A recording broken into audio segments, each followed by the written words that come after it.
संख्याएं, इसे इंग्लिश में नेचुरल नंबर कहते हैं और इसका डिफिनेशन ये है कि गिनती की संख्याओं को प्राकृतिक संख्या कहते हैं और इसे n से प्रदर्शित किया जाता है। गिनती की संख्याएं जैसे हम लोग गिनती पढ़े हैं ना, वो 1 से स्टार्ट होता है, 1 2 3 4 5 6 7 8 9 10 11 12 और वो इनफाइनाइट मीन्स अनंत तक जा सकता है। आप जो भी गिनती सोच सकते हो आप उसको वहाँ तक ले जा सकते हो, लेकिन हाँ ये है कि ये 1 से ही स्टार्ट होता है, इसके पहले 0 आता है, माइनस में संख्याएँ आती हैं लेकिन उसको नहीं लिखना है। मतलब कि गिनती की संख्याएं जो 1 से शुरू होती हैं और वो अनंत तक जाती हैं उसे नेचुरल नंबर या फिर प्राकृतिक संख्याएं कहा जाता है और इसे n से प्रदर्शित करते हैं। तो देखिए यहाँ पे हो जाएगा n इज इक्वल टू 1 2 3 4 5 6 7 8 9 10 अनंत तक जितनी भी संख्याएं वो हमारी नेचुरल नंबर हैं, प्राकृतिक संख्याएं, बस वो 1 से शुरू होनी चाहिए। ठीक है, अब उसके बाद आते हैं हम पूर्ण संख्याएँ। पूर्ण संख्याओं को अंग्रेजी में होल नंबर कहते हैं, होल नंबर। ठीक है, और इसे देखिए जैसे नेचुरल नंबर है ना तो इसका फर्स्ट लेटर n है, तो क्या होता है कि प्राकृतिक संख्या को n से प्रदर्शित करते हैं। उसी तरीके से पूर्ण संख्या का फर्स्ट लेटर होता है w, होल नंबर, तो इसे हमको w से प्रकट करना होता है, इसे w से प्रदर्शित किया जाता है। अब ये क्या है, 0 सहित सभी प्राकृतिक संख्याओं को पूर्ण संख्या कहते हैं। मीन्स प्राकृतिक संख्या जो होती हैं जैसे 1 से लेके अनंत तक जितनी भी संख्याएं हैं सब प्राकृतिक हैं। ठीक है, लेकिन अगर उसमें 0 भी ऐड कर दिया जाए तो वो हमारा पूर्ण संख्या हो जाता है। ठीक, जैसे 1 से पूरा स्टार्ट है अनंत तक जाओ वो हमारा प्राकृतिक है, बस उसमें अगर 0 लग जाए तो वो पूर्ण संख्या हो जाता है। ठीक, अब एक और भाज्य संख्याएं, इसमें डेफिनेशन क्या है देखिए, वे प्राकृतिक संख्याएं जिनके कम से कम 3 गुणनखंड हो अर्थात जो स्वयं से 1 से तथा किसी और संख्या से भी कटे उसे भाज्य संख्या कहते हैं। देखिए वे प्राकृतिक संख्याएं, प्राकृतिक संख्या भी पढ़े हैं, 1 से लेके अनंत तक की संख्याओं को प्राकृतिक संख्या कहते हैं। ठीक, तो वे प्राकृतिक संख्याएं जिनके कम से कम 3 गुणनखंड हो, मीन्स कि वह 3 ऐसी किसी 3 संख्या से कटना चाहिए। जैसे अगर मान लीजिए हम 1 ले रहे हैं, ठीक है, कटने का मतलब होता है भाग जाना चाहिए, तो इस 1 को हम किससे किससे काट सकते हैं, केवल 1 से काट सकते हैं और किसी से तो काट नहीं सकते ना, ये 2 से कटेगा, 3, ये किसी से भी नहीं कटेगा। ठीक है, तो ये हमारा भाज्य संख्या नहीं है क्योंकि इसके 3 गुणनखंड होने चाहिए। ठीक है, 2 भी हम किसी से नहीं काट सकते।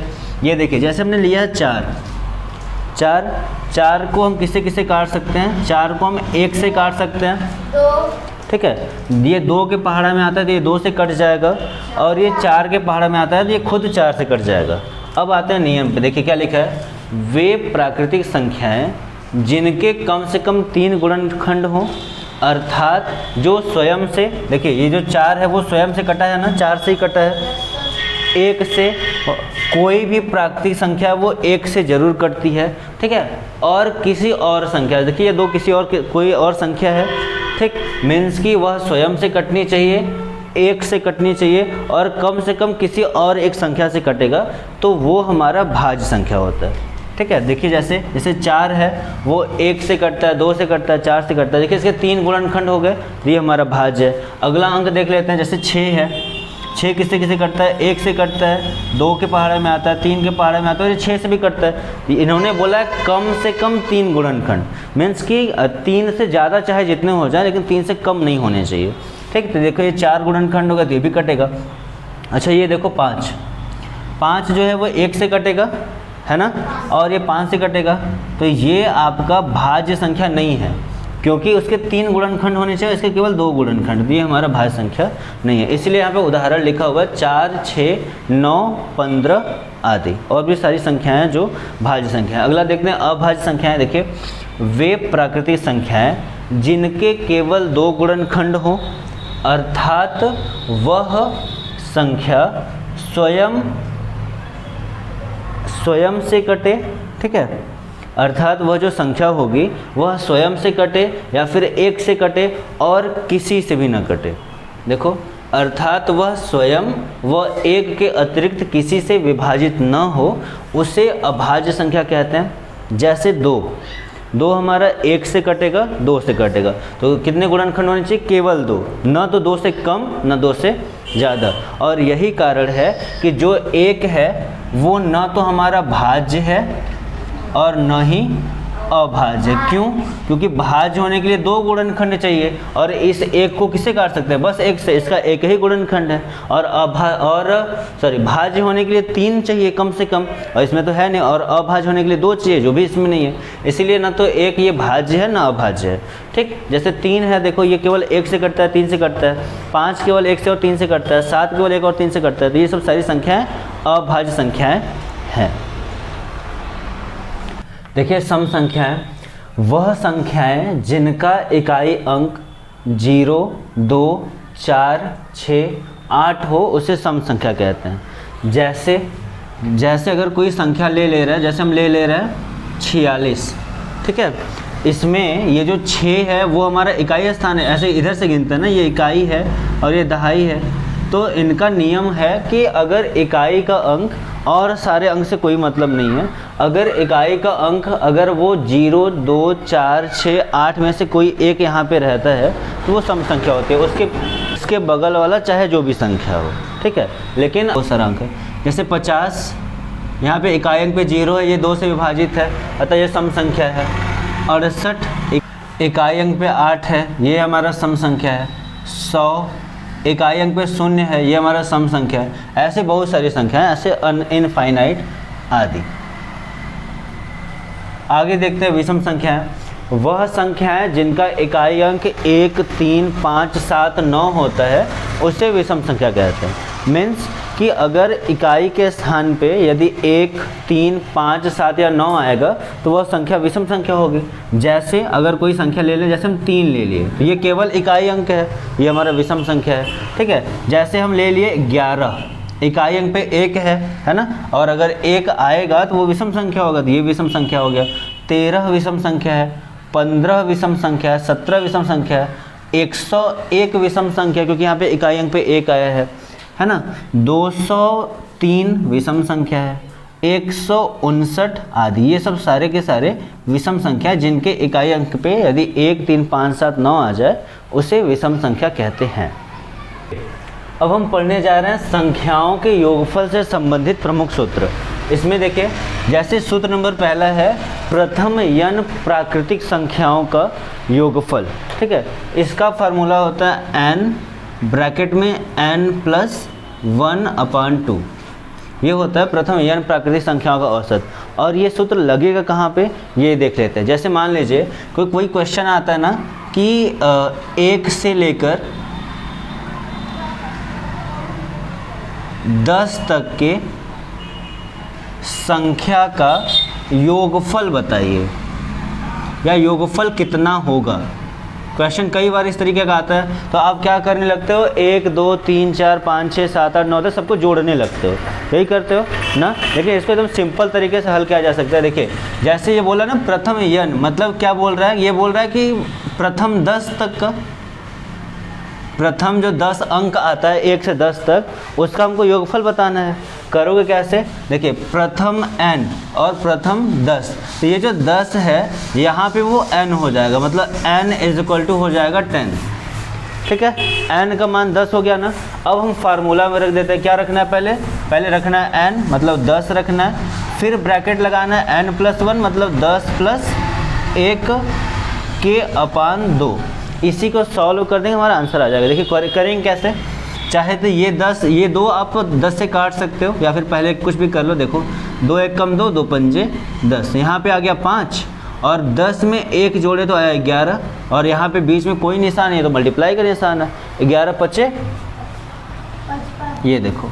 इसका मतलब कि प्रथम 10 संख्याओं का योगफल 1 से लेकर 10 संख्याओं को जब जोड़ा जाएगा तो उसका आंसर आएगा 55। अगर संख्या पूछ ले 1 से 20 तक के संख्या का योगफल बताइए, करोगे क्या, मतलब जब 1 से 20 पूछेगा तो n जो है वो 20 हो जाएगा तब, ठीक है। तो फिर फार्मूला क्या बनेगा, हो जाएगा 20 ब्रैकेट में 20 + 1 अपान 2, 2 1 कम 2, 2 10 में 20। यहाँ पे 10 आया, गुणा का निशान लग जाएगा, क्योंकि यहाँ और कोष्टक के बीच में कोई चिन्ह नहीं है, यहाँ पे मल्टीप्लाई छिपा हुआ है। मल्टीप्लाई लगा, यहाँ पे 20 और 1 21, 21 में 10 का गुणा करेंगे, 21 10 में 210। मतलब इस फार्मूला से जोड़ बहुत ही आसानी से सॉल्व किया जा सकता है। और हाँ, ऐसा नहीं कि कुछ भी बोल देगा, वो बोलेगा स्टार्टिंग से लेके यहाँ तक का बताइए, तभी प्रथम इसलिए बोला है कि प्रथम यन तक के, मतलब प्रथम 50 तक की संख्या का योगफल तभी आप निकाल सकते हो, प्रथम 100 संख्या के अंकों का योगफल तभी निकाल सकते हो। ठीक, अगला सूत्र देखिए, प्रथम यन सम संख्याओं का योगफल। सम संख्या भी पढ़े हैं, इकाई अंक पे यदि हमारा 0, 2, 4, 6, 8 आता है तो वो सम संख्या होता है। ठीक, तो इसका फार्मूला होता है n ब्रैकेट में n+1। ठीक, जैसे संख्या बोल दिया, बोला कि प्रथम 5 सम संख्याओं का योगफल बताइए। ये था प्राकृतिक संख्या। प्राकृतिक संख्या सब होता है, 1 से लेके अनंत तक पढ़े हैं, इसको भी पढ़े हैं प्राकृतिक संख्या को। 1 से लेके अनंत तक की संख्याओं को प्राकृतिक संख्या कहते हैं। ठीक, और ये सम संख्या है जिसके इकाई अंक पे 0, 2, 4, 6, 8 आएगा, वो सम संख्या होगा। ठीक, तो जैसे सवाल है कि प्रथम 5 सम संख्याओं का योगफल बताइए, तो इसकी तो दो विधि हो जाएगी, या तो 5 तो सम संख्या लिख लो। 5 तो अगर सम संख्या लिखना स्टार्ट करोगे तो क्या क्या होगा, 2 होगा, 4 होगा, 6 होगा, 8 होगा और 10 होगा। या तो आप इसको जोड़ो, फिर जितना आएगा वो हमारा आंसर होगा, या डायरेक्ट आ जाओ फार्मूले में। फार्मूला क्या होता है, n ब्रैकेट में n+1। तो ये क्या बोला है, प्रथम 5 है ना, तो ये जो 5 है वो n हो जाएगा, n की वैल्यू 5 हो जाएगी, मतलब n के जगह पे 5 रखना है, फिर ब्रैकेट में 5+1। चलो हल करते हैं, 5 है और 5 1 6, इन दोनों के बीच में कोई चिन्ह नहीं है, मल्टीप्लाई करें आसान है। 5 6 के, देखो इतना तरीके से आसान से हल हो गया ना। अब इसको जोड़ के हम देख लेते हैं हमारा आंसर सही आया कि नहीं। देखो 10 8 18, 18 6 24, 24 4 28 और 28 2 30, है ना। मतलब कि अगर ये तो मान लो छोटा सा था तो इसको हम आराम से जोड़ सकते थे। अगर मान लो बोल दिया प्रथम 50 सम संख्याओं का योग बताइए, तब क्या करोगे, 50 तो सम संख्या लिखोगे, 2 4 6 8 10 नहीं, तो अब क्या करोगे, आप डायरेक्ट फार्मूला लगाओगे। फार्मूला जो n है वहाँ पे क्या हो जाएगा, 50 हो जाएगा। n ब्रैकेट में n+1 मतलब 50 ब्रैकेट में 50+1, तो यहाँ पे हो जाएगा 50 और यहाँ पे हो जाएगा 50 1 51, गुणा कर देंगे हमारा आंसर आ जाएगा। ठीक ना। अगला सूत्र देखते हैं, प्रथम n विषम संख्याओं के योगफल। विषम संख्या पढ़े हैं जिसके इकाई अंक पे 1 3 5 7 9 होता है, उसे हम विषम संख्या कहते हैं। और पूछ रहे हैं इसका योगफल क्या होगा, तो इसके योगफल का फार्मूला था n का स्क्वायर। मतलब जितना पूछेगा, जैसे पूछ लिया कि प्रथम 3 हल करते हैं ना, जैसे कोई क्वेश्चन पूछ लेता है कि प्रथम 3 विषम संख्याओं का योगफल बताइए,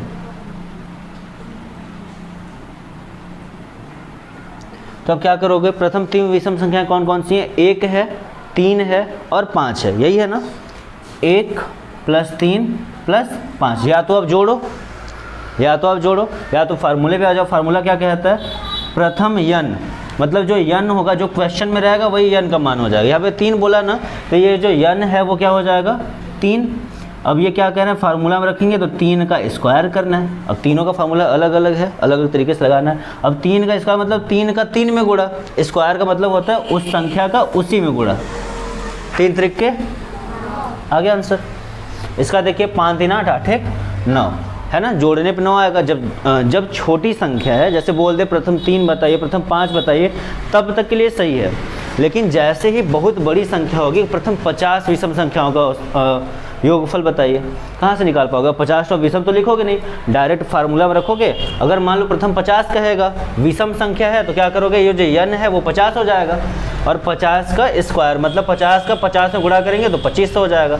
मतलब जो 2500 आएगा वो प्रथम 50 विषम संख्याओं का योगफल आएगा। ये इन तीनों सवालों से, इन तीनों सूत्रों से एकदम आसानी से सवाल हल किया जा सकता है।